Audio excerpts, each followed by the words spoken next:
listening to the Daily Haul and thoughts beyond the car.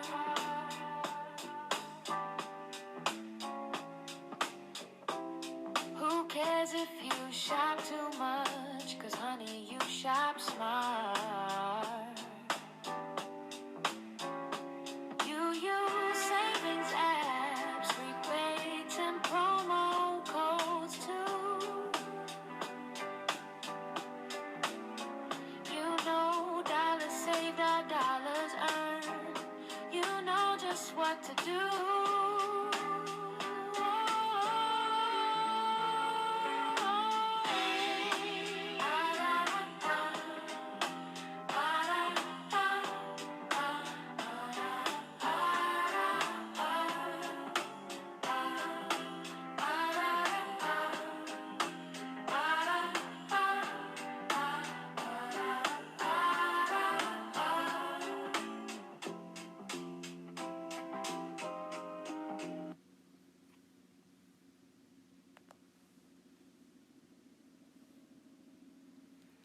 Hey everyone, before I get into today's episode, I just wanted to say thank you.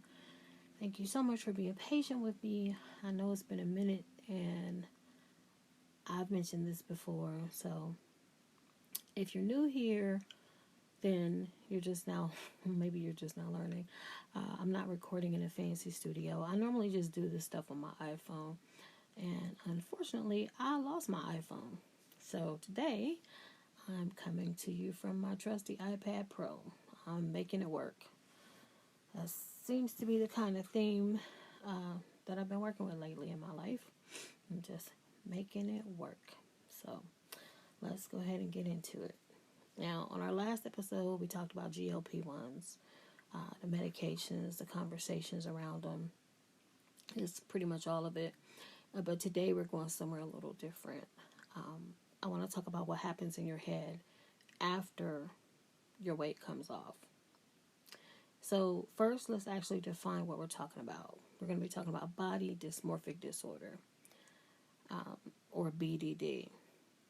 And it's a mental health condition where a person becomes obsessively focused on their perceived flaws in their appearance. And a lot of times these flaws aren't even, visible to other people, or they're at least, far less noticeable than what the person who has lost the weight believes. And it can cause significant distress for people. It can get to the point where it interferes with their daily life. It's not vanity, it's not insecurity. In the casual sense of the word, it's actually a genuine disconnect between what's there and what their brain is registering. And not everyone who experiences distorted body image after weight loss has full clinical BDD, but a lot of people do exist somewhere on that spectrum without really having a name for what they're going through. So when I say body dysmorphia in this particular episode, I'm talking about that whole range, the persistent, exhausting gap between your actual body and what you see when you look at yourself. So, your brain basically didn't get the memo. You lose the weight, you hit the goal. It may have taken you a year, it may have taken you a matter of months, maybe it took you 3 years, but you went through everything. You had the hard days, you dealt with plateaus, you dealt with the moments where you pretty much wanted to quit, but you did it. You hung in there and you did it. But say you're out someplace and you catch your reflection somewhere. Maybe you're walking past a store window, or maybe you just walk in, there's a mirror near you. And you, instead of seeing the person that you currently are, you see the old you. The old version of you before the weight loss. And I don't mean just like a little bit, just, I can still see my face is chubby or whatever. No, you completely see the person that you used to be as if you haven't lost a pound. And that's pretty much just your brain is lagging behind your body. And for a lot of people, it's one of the most disorienting things that they can experience, especially after such major weight loss. What happens is your brain has built an image of yourself or an image of yourself. Your brain has built an image of you over years, decades probably. And so the image that your brain has created, it doesn't automatically update just because you've lost weight. Just because you see a different number on the scale, your brain can still be computing the old what you used to weigh. So you're pretty much walking around with a body that has transformed, but your brain is still taking in the old you. And this is like, say, you know how when people lose weight and they're buying clothing, they just automatically reach for their size. See how I just said their size? It's not even their size anymore. So even in conversation, so a person loses weight, they're say a size 12, and they go into Lane Bryant. Lane Bryant has size 12s, but they automatically reach for an 18 because it's ingrained in them that they were an 18. They just reach for the bigger size without thinking. They may still move through spaces as if they take up more room than they actually do. It's automatic. It's deeply wired into you. And these type of things, these behaviors, they don't announce themselves. They're not really like dramatic necessarily. It could just be as simple as standing in your mirror for a long time and just looking at yourself, but still not being able to see what other people are saying that they see. There's someone, telling you, oh my God, you look amazing. You look so good, and you are just kind of, okay. It's like they're not talking to you. It's like they're talking to a stranger because you don't see yourself the way they see you. You may still pull on your clothes or adjust your clothing, even though you've lost so much weight and your clothing fits perfectly now. It's taking photo after photo after photo and looking through them, trying to find one that you can post, and they still don't feel right. Nothing feels true to you. People will celebrate you, and those compliments are well-meaning, but they can almost like make your internal experience feel even more isolating, because if you don't see what they see when you look in the mirror and they give you all these grand compliments, what do you say? Like a lot of people, and that's why a lot of people, you say, oh, you look great. Oh, you've lost so much weight. And they're almost kind of bashful, or they'll switch the subject, or they'll just give you a quick thank you, or some people say, oh, thank you. I really don't feel any different than I did before. Oh, thank you. I still got a long way to go. Oh, thank you. I really haven't lost that much. Or, oh, you can tell. I've heard people say, you can tell? I'm not able to tell yet. So, some people just smile and don't say anything. Now, here's some a part of it, in my opinion, that doesn't get talked about enough. Body dysmorphia after weight loss, it doesn't necessarily just go in one direction. And I really want to be specific here, because I'm not talking about a person who has really lost a significant amount of weight. And this person isn't really objectively small. I'm speaking specifically about people who've lost weight. Don't get me wrong, it's real meaningful weight. But by most measures, by most charts, these people are still in a larger body. They may still be on an obesity chart.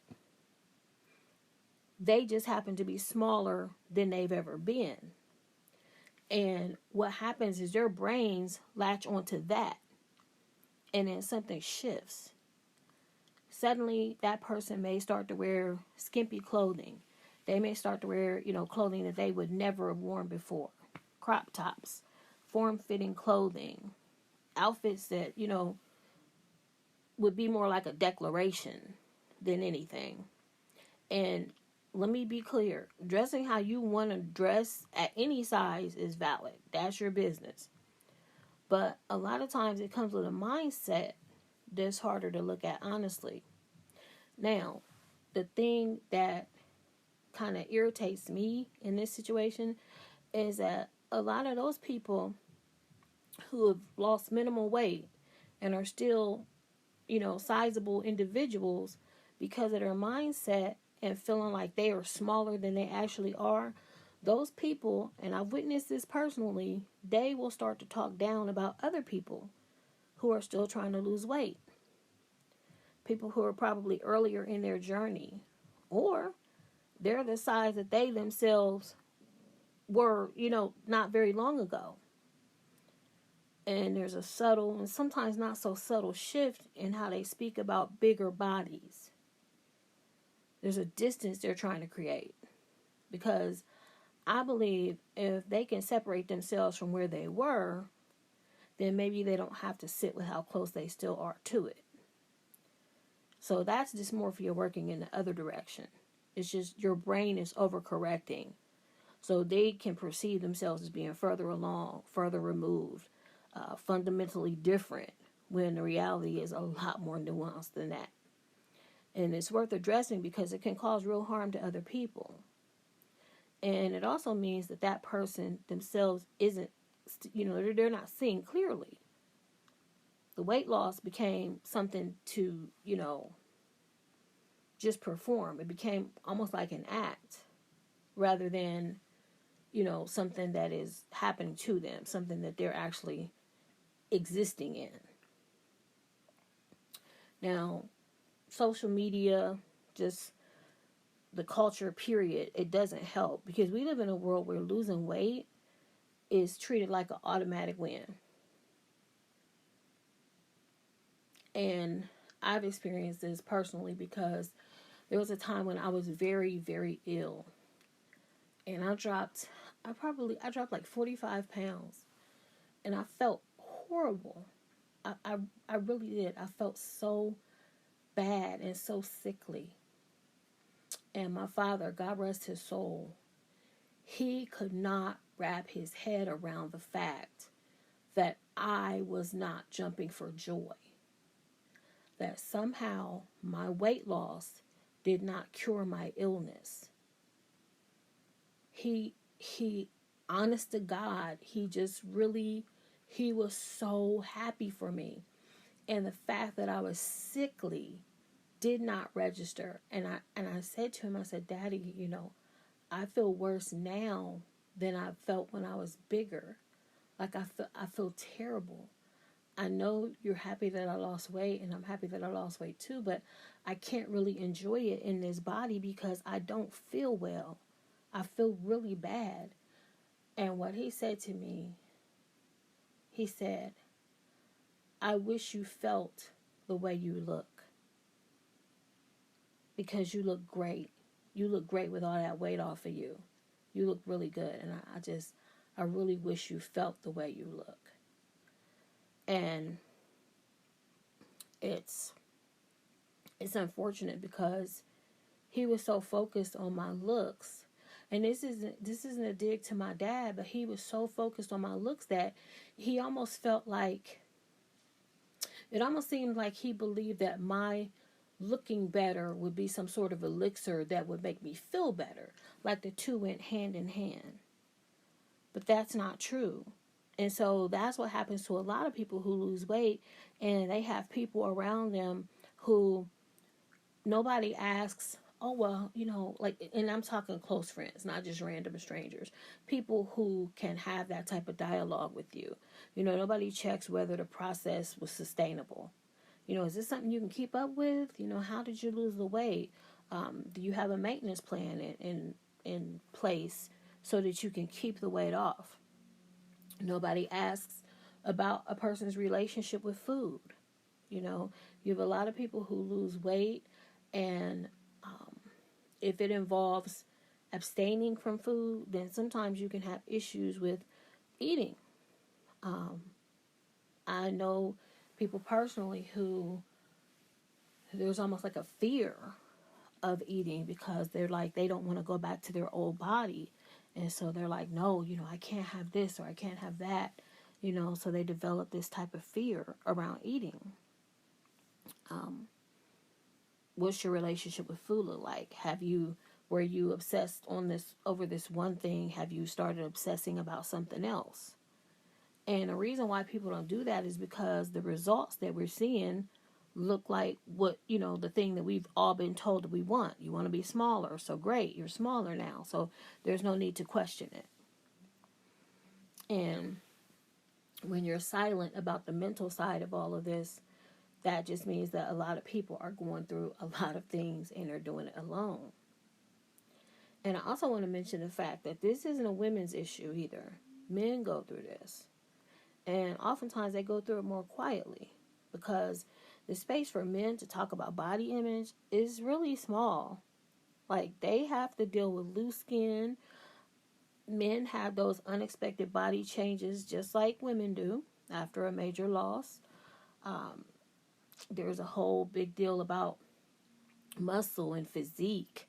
Men can get gynecomastia. There are different things that they have where they may end up having to have surgery after substantial weight loss. And we'll talk about that more in an upcoming episode. So, the fact that men are pressured about their physique in some instances, I should say in some instances and in some communities, for them it can become just as consuming. So a lot of times the silence is even louder for men, but their struggle is just as real. It's just, men are looked at as tougher, and so we don't necessarily look at the complications or the mental issues that they can have over things like this. And then we have to look at social media, because social media is, it's a beast. Because now you have so many people to compare yourself to. They say comparison is the thief of joy, and that is no lie, because now you're comparing yourself to all of these curated, images, these edited, filtered, altered, a lot of times freaking AI images of people's bodies. And I'm not just talking about like celebrities from a distance. I'm talking about your coworkers, people in your comment section. You can see how many times have you looked at someone's profile and then now you're looking at their photos and different things like that, especially people who've lost weight. Like for me, and maybe this makes me weird, but I've gone back to see like, okay, well, what did you look like before? How long did it take you to lose this weight?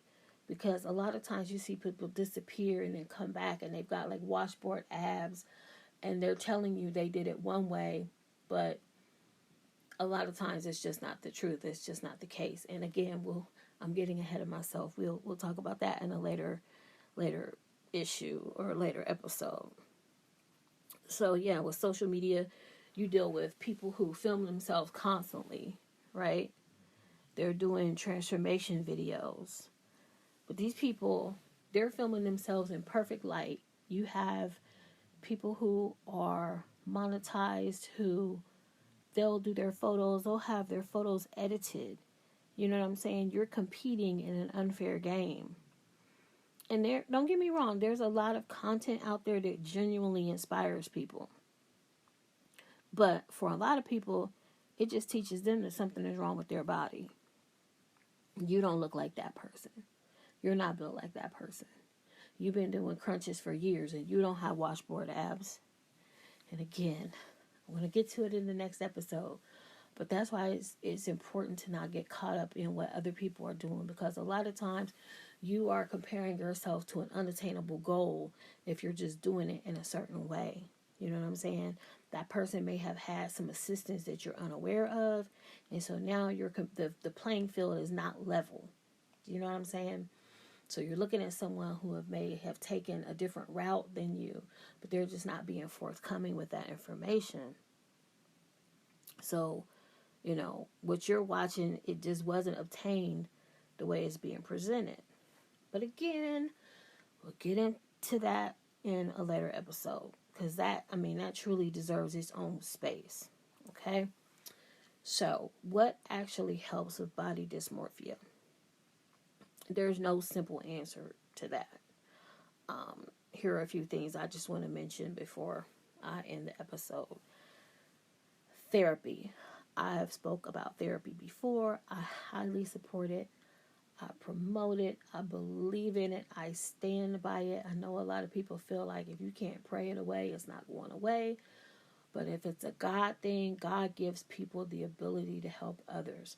People are therapists, and they are Christians. They believe in Buddha. They believe in Allah. Whatever you have, not not all therapists are rolling around just godless heathens. You know what I'm saying?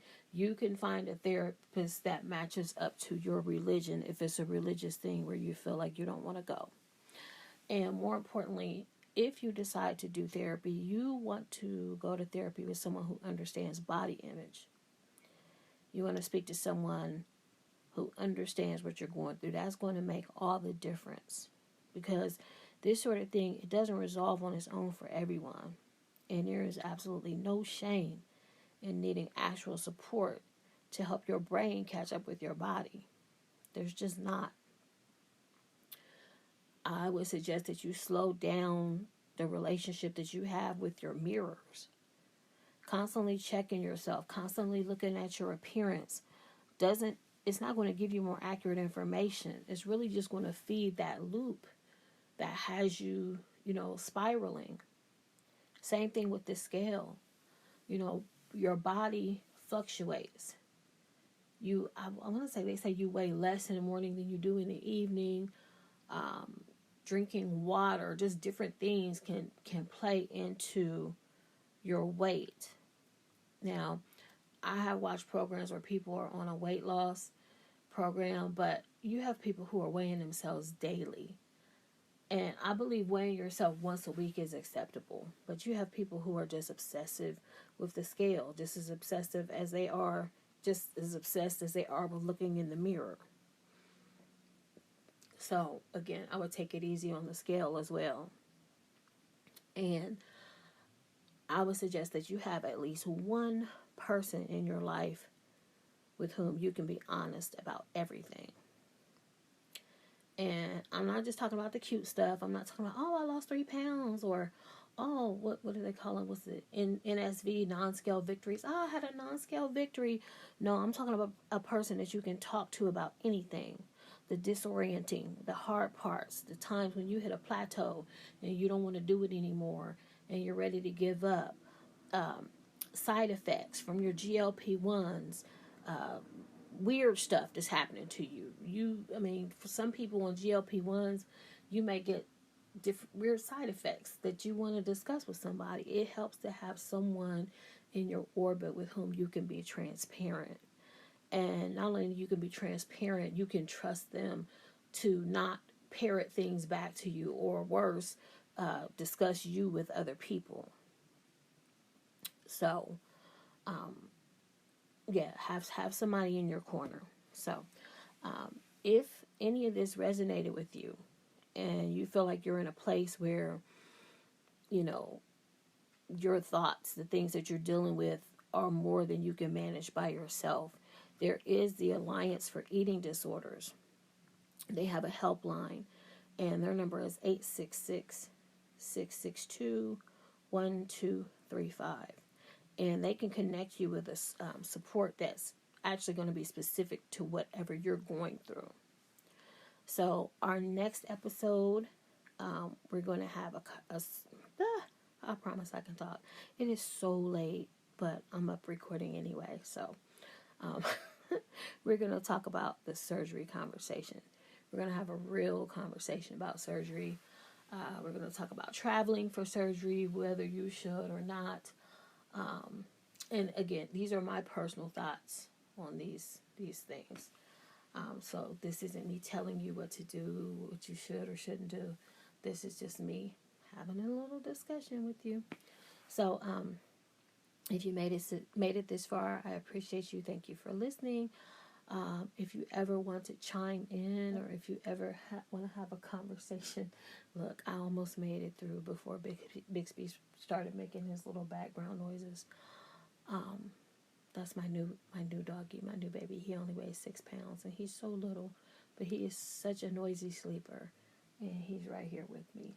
So anyway, if you want to discuss anything with me, if you have a story about a GLP-1 or any of your weight loss experiences, please, please, please send me an email if shopping was cardio at gmail.com. Again, that is if shopping was cardio at gmail.com. And I hope you will come back next week and hang out with me, and we'll have that discussion about surgery. All right, y'all take care. Bye.